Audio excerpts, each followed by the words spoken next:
Next gen நேர்கள் அனைவருக்கும் சிறந்த நல் வணக்கங்கள். நெக்ஸ்ட் ஜென் என்றாலே அடுத்த கட்ட முயற்சி, அடுத்த கட்ட வெற்றி உருவாக்குவதுதான் இந்த சேனல், நெக்ஸ்ட் ஜென் சேனல். உங்கள் வாழ்க்கையில் தலைகீழாக மாற்றக்கூடிய எல்லாருடைய வாழ்க்கையும் இந்த ஏப்ரல் மாதம், இது ஏப்ரல் மாத பலன்கள். இந்த ஏப்ரல் மாதம் எல்லாருடைய வாழ்க்கையும் தலைகீழ மாறப்போகுது. அதற்கு முக்கிய காரணம் தமிழ் புத்தாண்டு. இந்த ஏப்ரல் மாதம், ஏப்ரல் 14ஆம் தேதி தமிழ் புத்தாண்டு. உங்கள் தலையெழுத்து உலகத்தின், அதாவது இந்த நாட்டின் தலையெழுத்தை மாற்ற போகுது. உங்களுக்கு சிறந்த யோகத்தை கொடுக்க போகுது. அடுத்து மிகப்பெரிய முன்னேற்றம் என்பது பார்த்தோம்னா, இந்த ஏப்ரல் 23 ஏற்படக்கூடிய தேர்தல். மேலும் இந்த ஏப்ரல் மாதம் பிறக்கக்கூடிய நாள் பார்த்தீங்கன்னா பௌர்ணமியில் பிறக்குது. பங்குனி 18 இந்த ஏப்ரல் 1ஆம் தேதி பிறக்குது. அதாவது பங்குனி 18 ஏப்ரல் பிறக்குது. அதாவது அன்னைக்கு பார்த்தீங்கன்னா பௌர்ணமி யோகமாக இருக்குது. நான் காலண்டர் பார்ப்பாங்க, என்னங்க அன்னைக்கு சதுர்தசி போட்டிருக்குப்பாங்க. சதுர்தசி வந்துட்டாலே பௌர்ணமின்னு அர்த்தம். சதுர்தசி பார்த்தீங்கன்னா 3 நாளைக்கு தான் இருக்கும். அதுக்கப்புறம் பௌர்ணமி யோகம்.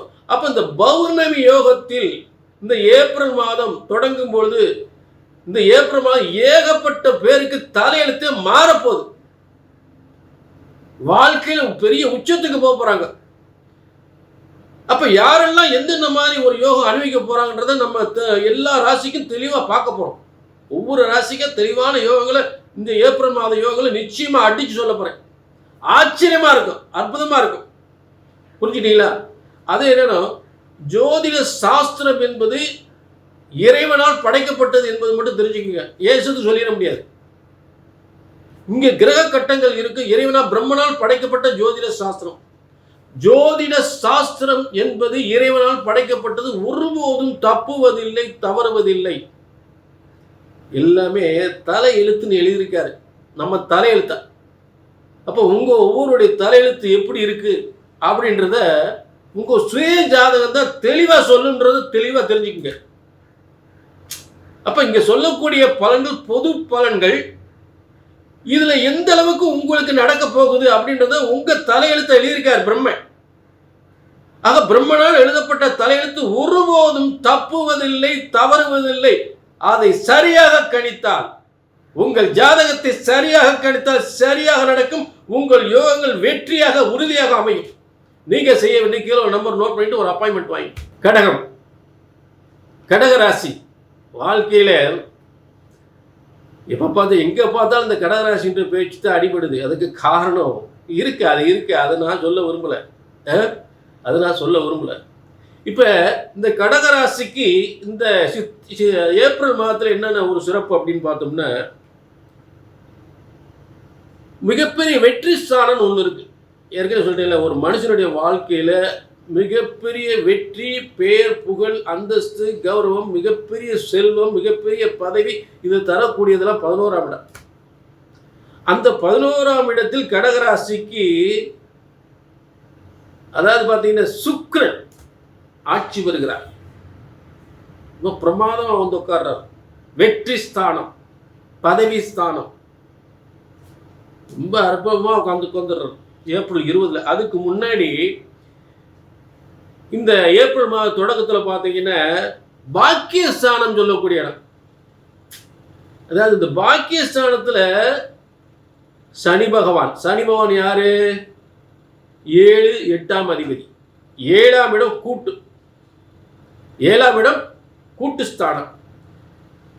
அப்ப பொதுவாக பார்த்தீங்கன்னா எந்த ஒரு வியாபாரமாக இருந்தாலும் சரி, அதாவது ஒரு வியாபாரத்தில் 7ஆம் இடம் ஒருத்தருக்கு பாதிச்சுன்னா இந்த கஸ்டமர்லாம் நிறைய பாதிப்பு ஏற்படும். 7ஆம் இடம் பாதிச்சா கஸ்டமர் ரொம்ப பாதிப்பான். புரிஞ்சுட்டீங்களா? அப்போ இந்த வியாபாரம், அதுக்காகத்தான் காலப்புருஷ தத்துவத்துக்கு 7ஆம் இடம் அது நல்லா கவனிக்கணும். தராசு வச்சாங்க.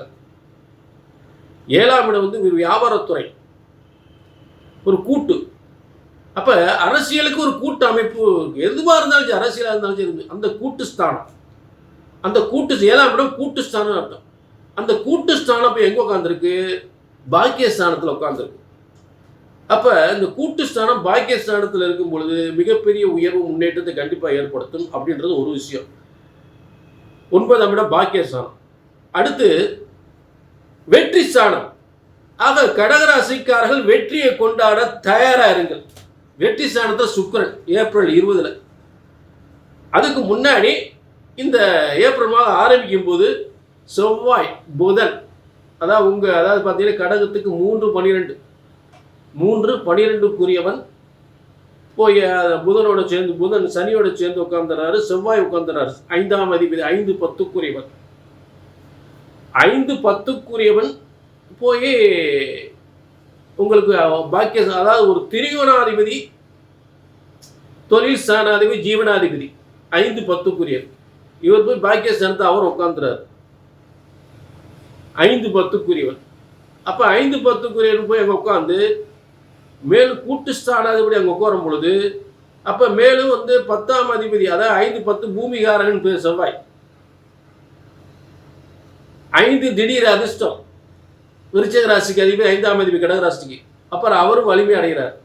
பொதுவாக பார்த்தீங்கன்னா இந்த விருச்சிக லக்னத்தில் பிறந்தவங்களாம் நான் பொதுவாக மோடி பார்த்தீங்கன்னா அவர் விருச்சிக லக்னம் தான். அப்போ இந்த விருச்சிக லக்னம் 5ஆம் இடமா வரும்போது கடகராசிக்கு, அதனால தான் அவங்களுக்கு இந்த பூமி யோகம் ஏற்படக்கூடிய காரணம் அதுதான். கடகராசிக்கு பெரும்பாலும் கடக லக்னமாக இருந்தாலும் கடகராசியாக இருந்தாலும் அவங்களுக்கு அதிர்ஷ்டஸ்தானம் 5ஆம் இடம் விருச்சிக ஸ்தானம். அதனால தான் அவங்களுக்கு பூமி, அரசாங்கம், அரசியல் அப்படின்ற ஒரு எதிர்காலம் அவங்க மனசில் உருவாகி அதை சாதிக்கின்ற எண்ணம் உருவாகிறதே அதுதான். அதாவது திடீர் அதிர்ஷ்டம் ஏற்படக்கூடிய ஒரு ஸ்தானம், அதை நிறைவேற்றக்கூடிய ஸ்தானம் என்னன்னு கேட்டிங்கன்னா 10ஆம் இடம் ஜீவனஸ்தானம். அதுவும் செவ்வாயினுடைய வீடு, செவ்வாய் மேஷம். அப்போ அது எங்கே உட்காந்து பாக்கியஸ்தானத்தில் உட்காந்துருக்கு. அப்போ 10ஆம் அதிபதி போய் எங்கே அதாவது 10ஆம் அதிபதி 9ஆம் இடத்துல இருந்தாலும் 9ஆம் அதிபதி 10ஆம் இடத்துல இருந்தால் தர்ம கர்மாதிபதி யோகம், தலைமை தாங்கும் தகுதி. சூப்பர், சரிங்களா? இதுக்கு மேலே இதை விட ஹைலைட் பண்ணி சொல்கிறதுக்கு வாய்ப்பு இல்லை. அதாவது உண்மையான விஷயத்தை தான் நான் அதை தெளிவுபடுத்தி சொல்லியிருக்கேன். சூப்பராக இருக்கு. ஏப்ரல் 20க்கு அப்புறம் பிரமாதம் இருக்கு. கடகராசிக்கு மிகப்பெரிய வெற்றி. கடகராசி வெற்றிக்கு மேல் வெற்றி. கண்டிப்பாக ஏதாவது உங்கள் தனிப்பட்ட ஜாதகத்தை பார்க்கணும்னா தெளிவுபடுத்திக்கணும் அப்படின்னா கீழே நம்பருக்கு நோட் பண்ணிக்க, ஒரு அப்பாயின்மெண்ட் வாங்கிக்கலாம். சரிங்களா? மீண்டும் சந்திப்போம்.